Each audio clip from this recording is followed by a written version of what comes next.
Hi everyone, thanks for tuning in to another Broken Meeple insert video. This is the last of the ones that I'll be doing for recording purposes, although what order I'll air them in remains to be seen. It depends what people want, really. So with this one, this is Role Player, and this is including the expansions. So Monsters and Minions and Fiends and Familiars, whatever they are. I have kickstarted this recently with the expansion, so I've got this funky box, and apparently this one, they say, includes space for both the expansions and works with, as you can see, you can probably see it on there, works with the expansion box and the main game box. And bear in mind, this is like utilizing two things, but it also says, where does it say? Fit the regular retail main game box and one of the two expansion boxes. Alternatively, the trays will fit all together inside the larger big box variant of the original game. Well, I'm going to be the judge of that, so let's find out how well this does. Let's go in blind. I've assembled it. Let's see what happens. So, as you can see, not the best way to set up Role Player, and I'm kind of banking that this one will be good, because at the moment, the one thing that puts me off playing this game, even solo, is all this stuff I've got to sort out from baggies and that. So, come on. Let's hope this works. This is a big test. So, okay. This is a weird setup. You have to kind of glue these little bits there that you can see in that part there. You can see that little ledge part. And you have to glue those in separately. I'm not quite sure why you have to do that. Maybe like the answers will come in a second. But yeah, I just kind of looked at that and just thought, that's really weird. Why do I have to do that? But okay, we'll go with it. So, combat dice. Well, let's see. You've got the orange dice. You've got all the dice in here, which are the normal thing dice. I mean, this has a lot of dice in it. But combat dice must clearly be the ones that I've just got out in front of me here. So, oh yeah, Plano box. Lots of stuff. So if this is just combat dice, seems a waste to put combat dice in just these, but okay. That's what they want me to do. I'm not going to argue with them.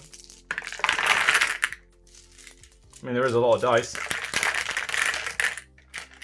And I don't have to be that, but I still don't get why they put those two ledges in there. That just seems really pointless.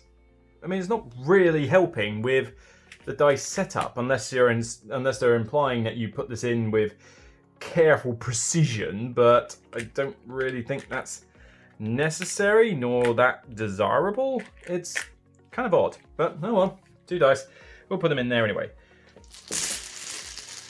Look at all those dice. Look at them, so nice and lovely. I'm like a kid when it comes to dice. You should see me with seasons. But okay, so boost dice. That's these jobbies, the ones that are numbered from 3 to 7. Have I got any more down here? Doesn't look like it. So it looks like the boost dice go in here. Okay, fine. I mean, I guess it means that I don't have to play it with the expansion, but frankly, you always want to play this game with the expansion, so I don't know why you would ever decide not to. So it looks like they all go in there. That, whoop, there we go. Come on, in you go. That works nicely. Somebody is going to have my head on OCD if I don't put that in there. There we go. And then the split die, which have these like multiple symbols on them. They're kind of weird. They split the colors out. I've yet to try them actually, because I've yet to try this expansion. The thing is, I packed it, got it, and then I just haven't had the time to get it out onto the table. But hopefully, this insert will do just that. No, I'm not doing a review for the Fiends and Familiars expansion. I don't tend to review the expansions on a full-fledged video, but what I might do is, if I play it and try it and like it, then you will probably get me talking about it on the podcast episode, because that's usually when I prefer to review expansions. Because trying to do a full video for just an expansion to the game, not only does it not necessarily generate views, but it also just seems like a bit of a waste of a video. You know, it's much quicker to just talk about how it improves the game. There, okie doke, and then presumably the rest of the dice just go in the bag. Yep, that must be the case, so let's get them all back in the bag. Whoop. Whoop. Come and get your din-dins. Nice. Get some more of that. Feed the giant demonic bag of holding. I am such a child. Come on, in you go. Done. Nice, nice. So I need gold tokens. Previously held in one of these, which were nice for the bar, but they're a bit bulky. You know, I mean, this takes up way more space than that does. So That could have gone better, Luke.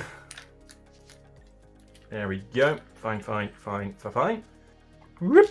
On her looks like it's these pluses, and that looks like it's the injury. So which one's going in the big box? Looks like the fat box gets these tokens. So okay, put them in.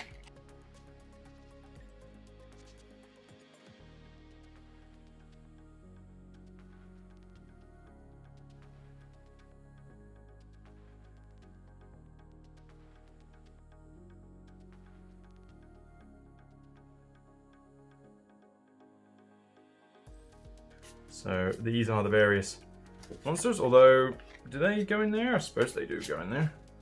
There's no way to tell easily from the thing, but oh yeah, play sequence. So yeah, it is basically these big cards, which I have yet to sleeve. I think I've got sleeves for these, I'll have to double check, but saying that, I haven't sleeved anything else in this game, and actually to be fair, I don't think you do need to sleeve this game because this is pretty sturdy cardboard. So there's no particular reason why you would desperately need to. So we're going to leave that as it is. Alright, so monster and play sequence cards. And that's it. Oh, nothing else for that box. That's weird. Tray 8. Tray 8 is this weird looking thing here. These ones were a little bit fiddly to make, but not too bad. Adventure, alignment, fiend, and cost summary cards. Blimey, so I'm guessing this is basically all the small cards. So these look like the updated... Yes, this is the updated... mini cards. They will come later, so we're looking at all these. So this is the gain gold, fiend, fiend, fiend, fiend, fiend. So let's put the fiend in a separate box. Again, not entirely certain how these work, but we'll go with them. Fiend. Open up this. Alignment. That's definitely a thing in here, so we'll put the alignment there.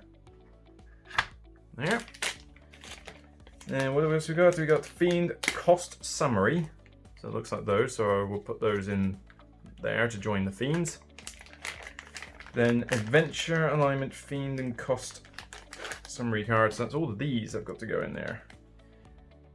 Doesn't mention about the special thing with the monsters though, or the obstacle cards. They don't seem to have a particular thing, which is kind of odd.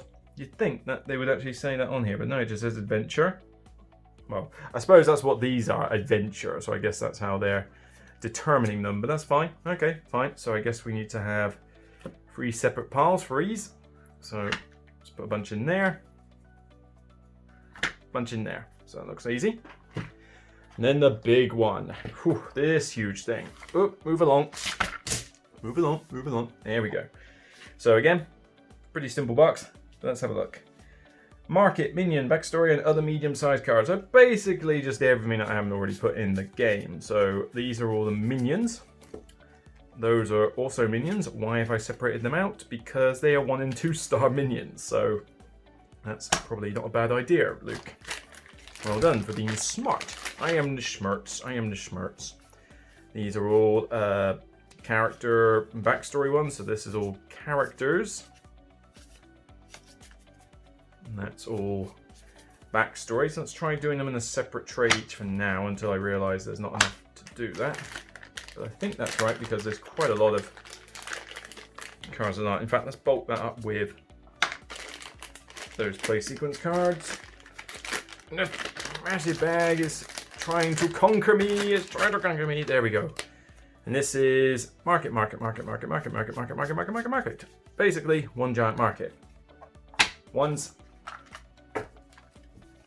and twos. Fantastic. We don't need these bags. And these are things they tell you to replace in the game that you don't need anymore. So I'm going to put those in my spares box. Now, moment of truth. Putting this in. There's not a lot you have to store in these inserts, I must admit. It's a lot better than putting in baggies in. That's for certain. But there's a lot of boards that I've got to fit in here yet because you have all of that. It's quite a lot there. I mean, you got all those boards, you got all those boards, and the rule books as well. It's quite a sizable collection of stuff, this really. But we're going to have to put the boards to the side for a minute because I need the instructions as well as this big box.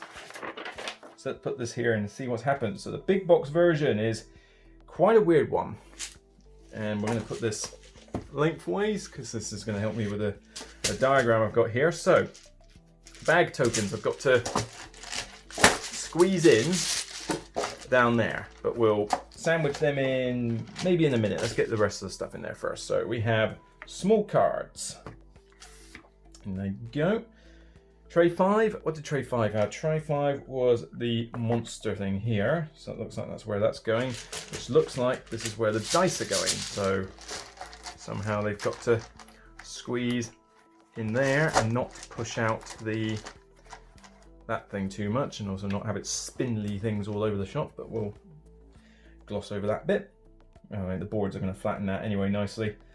So now I need the weird, I'm guessing the weird XP cubes.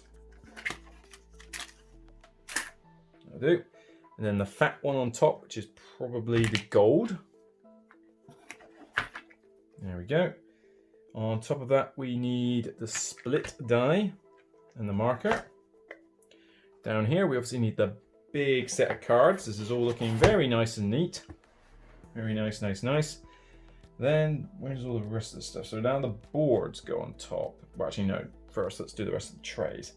So we need the small one of these. You were never going to store this vertically anyway, and you certainly don't want to do it now. There we go. Now we want the dice there. Why is that not level? There we go. Probably because there's not enough cards in there. There's dice. There's dice. There's bag. So now, somehow, I've got to fit all these in. So how does this work? So the big boards are going to go in there. So where am I supposed to put these other ones then? If that's the case, I'm not entirely sure.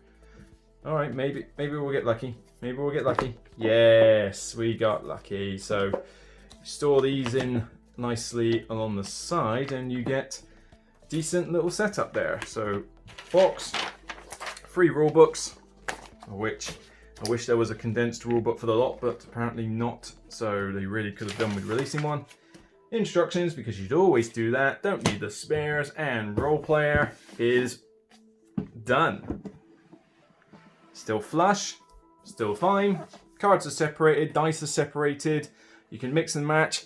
It's not the most revolutionary insert, I would say, but it does do the job of collecting your cards in a better way, and it does do a better job of storing like your coins and your cubes and the markers and that, which is better than the Plano box I had before.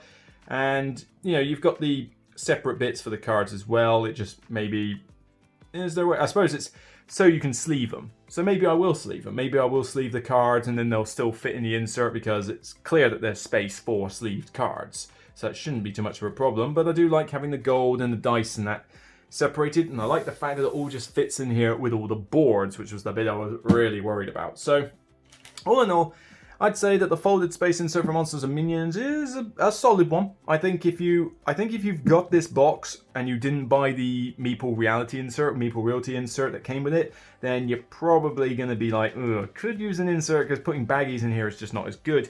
So I'd give this a 9 out of 10 overall. I still think I prefer the way that Underwater Cities worked, and I still prefer the revolution that the Fields of Isle did. But this one is still a step up from doing like just baggies and that. It is certainly a lot cheaper than buying the like full Meeple Realty wooden insert. I don't think a wooden insert is necessary for this. I mean, you as you saw, there was only so much components you needed to separate. It's more that you gotta get all those boards in, and it did get the boards in very nicely.